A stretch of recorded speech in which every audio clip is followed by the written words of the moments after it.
Welcome back to Daybreak this morning. President Biden recently announced a plan to reduce gun violence and other crimes nationwide, but leaders in the black community think it could do more harm than good.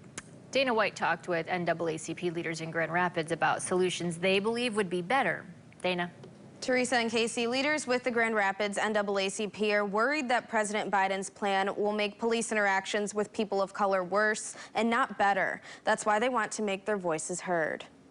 This is an ongoing problem that is occurring not only in Grand Rapids, but in cities all across the country, because it encourages over-policing of black and brown communities, which ultimately results in the unnecessary harms and deaths of black and brown people. Cracking down on gun violence. President Biden announcing new efforts to push back against a nationwide tide of violent crime.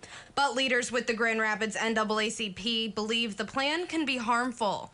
Biden is suggesting cities use some of their COVID-19 relief funding to get the job done.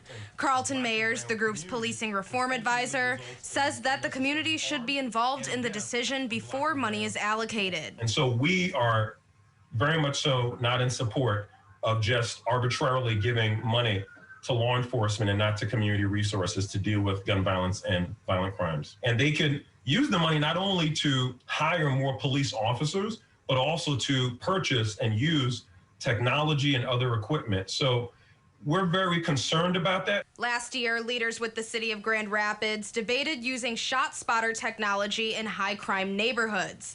This would use microphones to detect gunshots in certain areas.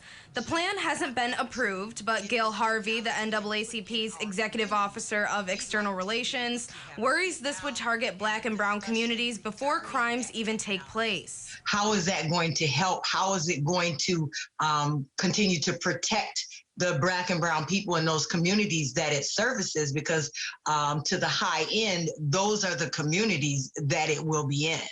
These two say getting the community together would be a better plan to brainstorm solutions moving forward. At least put in place a way that community members would have a say on how this technology is used, so that way it's not used in a discriminatory fashion.